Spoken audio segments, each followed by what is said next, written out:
Salut les entrepreneurs, aujourd'hui dans cette vidéo je voudrais me poser la question: que ferions-nous si le Covid ou une autre maladie qui serait contagieuse revenait chaque année? Je vais vous expliquer donc mon point de vue et je vais vous partager des outils pour que vous puissiez à votre tour faire en sorte que votre société qui aujourd'hui est en physique devienne digitale, et on appelle ça donc une entreprise phigitale. Alors à tout de suite.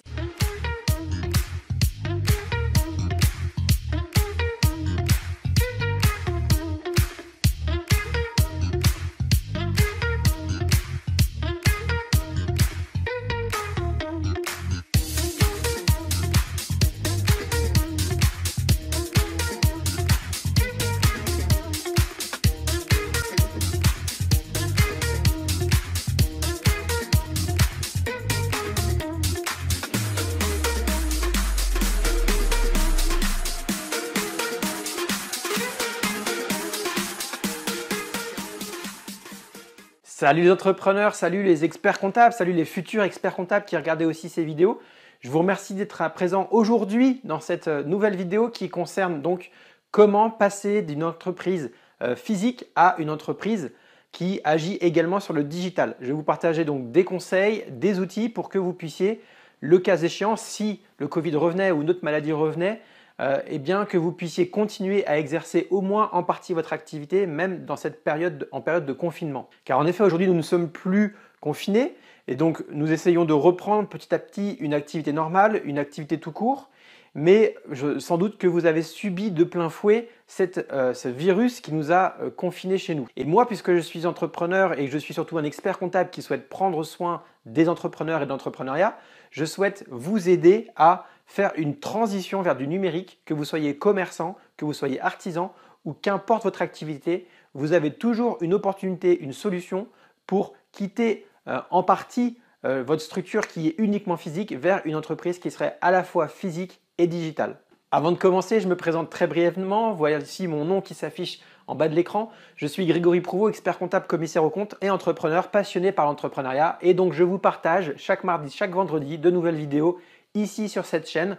Donc je vous invite vraiment à aller vous abonner, à aller sélectionner la clochette pour être alerté de toutes les prochaines vidéos qui vont sortir. Et bien sûr, si vous appréciez cette vidéo, si vous souhaitez la faire partager autour de vous à des entrepreneurs qui seraient également intéressés, mettez simplement un like et posez vos questions dans la zone commentaire sous la vidéo. Donc aujourd'hui, posons-nous la question: comment faire en sorte que notre société ne soit plus que physique et puisse être également digitale? On appelle ça une entreprise phigitale, la contraction de physique et de digital. Car en tant qu'entrepreneur, vous devez vous préparer, vous prémunir, vous permettre de pérenniser votre entreprise en estimant le besoin que vous avez à devenir de plus en plus digital dans votre activité. Il faut absolument que vous puissiez la digitaliser puisque aujourd'hui cette maladie nous a freinés dans notre activité, mais demain nous ne savons pas si cette maladie va revenir ou une autre maladie qui serait du même ordre et qui à nouveau nous confinerait à la maison. Donc aujourd'hui je souhaite vous en prémunir et donc voyons comment faire. Car en effet il ne faut pas subir cette situation. Il ne faut pas uniquement compter sur les aides gouvernementales qui nous ont été attribuées durant cette période difficile. Bien sûr qu'elles nous ont aidés, mais demain, est-ce que nous aurons encore les moyens de financer de telles aides gouvernementales?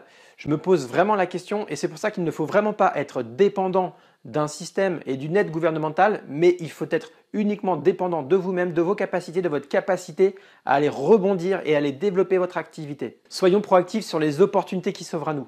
Vous avez sans doute beaucoup mûri, beaucoup réfléchi durant cette période de confinement et cela a été donc bénéfique pour vous pousser à revoir votre process, revoir votre organisation notamment avec vos clients, mais également tous vos partenaires, également vos fournisseurs et vos collaborateurs, vos salariés, vos équipes qui interviennent avec vous dans la prestation de services ou dans la vente de marchandises. Aujourd'hui, certains entrepreneurs qui sont uniquement dans le physique doivent envisager le digital et ceux qui sont uniquement dans le digital doivent également envisager le physique.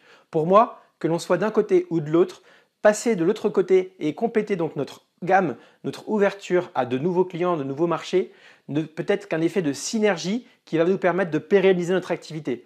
Quoi qu'il arrive, à mon sens, une entreprise, si elle veut continuer à se développer, doit avoir une présence physique, une présence digitale. C'est vraiment un relais de croissance, c'est vraiment un relais pour pouvoir pérenniser sur la durée nos entreprises.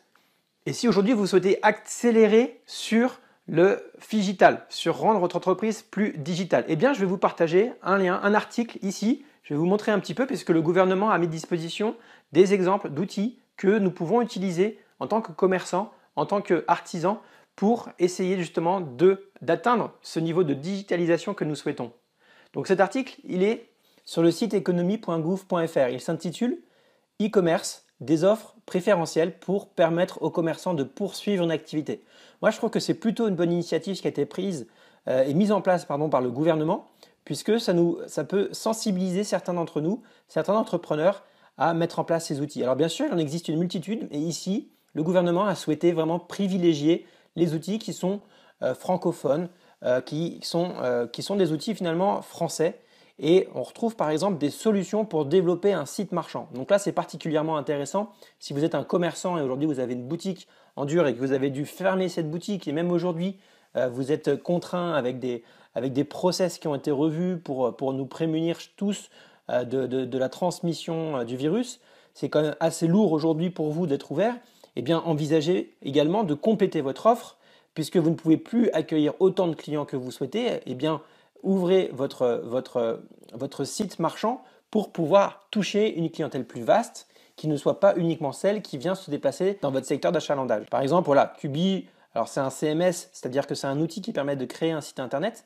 C'est une plateforme qui vous permet donc de pouvoir vendre, écoutez, 24/24, en effet, 7 jours sur 7, les produits que vous souhaitez. On voit que c'est une offre sans engagement. Je n'ai pas testé cet outil, donc je ne pourrais pas savoir. PrestaShop, c'est le moyen pour vous de pouvoir avoir votre espace de vente qui vous est personnel, sur lequel vous devez communiquer. Alors bien sûr, il y a un abonnement pour pouvoir utiliser l'outil, mais ça vous permet d'avoir votre propre site internet, votre propre outil de vente de marchandises. Donc parfois, c'est bien d'avoir son propre site si on a un peu de renommée. C'est intéressant puisque nos clients nous connaissent déjà et donc ils viennent visiter notre site. Mais si on n'a pas cette renommée, eh bien peut-être qu'il vaut mieux être sur une place de marché pour pouvoir toucher une clientèle plus vaste. Ou peut-être que les deux sont complémentaires. Et je pense que c'est vraiment le cas. Donc avoir un propre site à soi permet à nos clients réguliers de pouvoir nous contacter, continuer à acheter en ligne. Et finalement, apparaître sur une place de marché, ça permet de pouvoir toucher une nouvelle clientèle qui ne nous connaissait pas jusqu'à présent. En fait, on profite d'un espace, c'est comme une zone commerciale. On est comme si on avait dans cette zone commerciale un stand qui nous était dédié pour pouvoir vendre nos produits.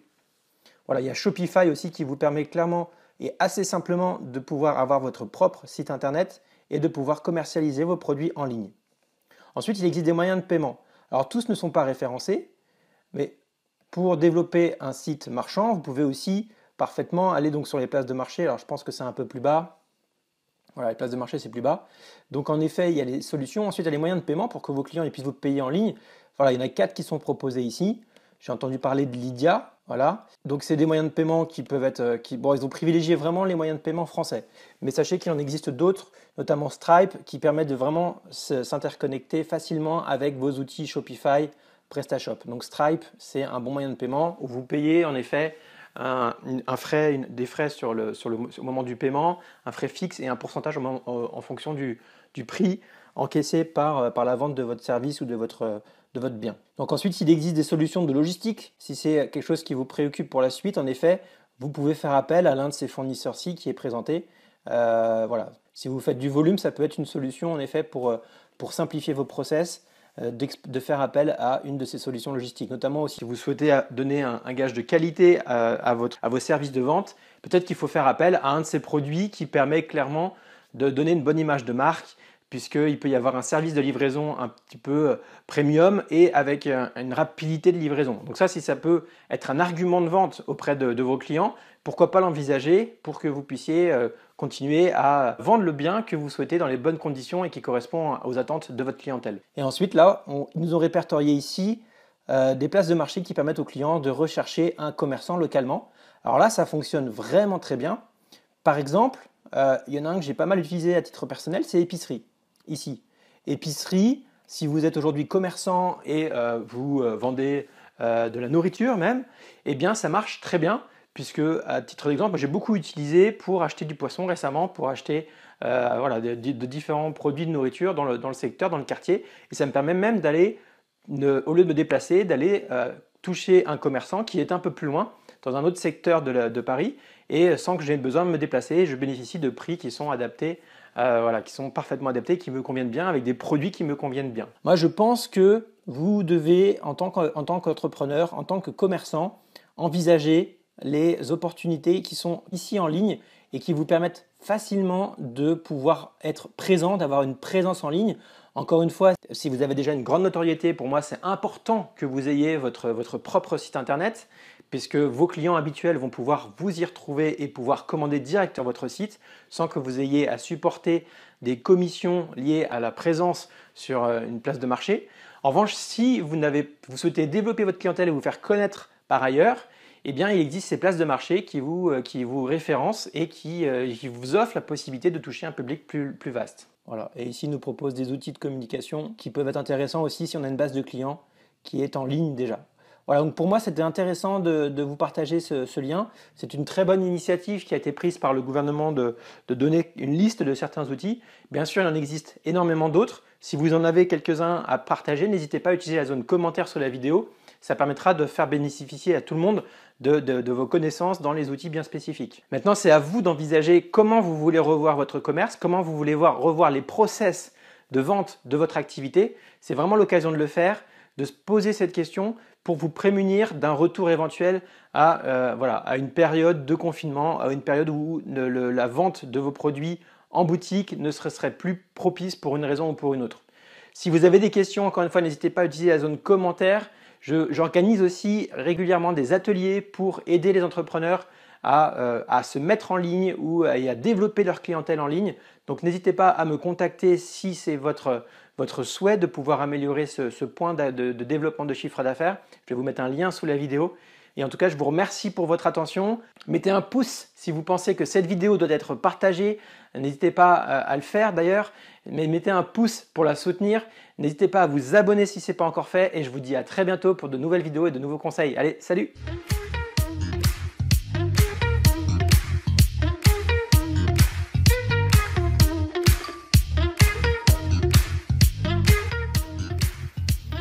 Test micro, test.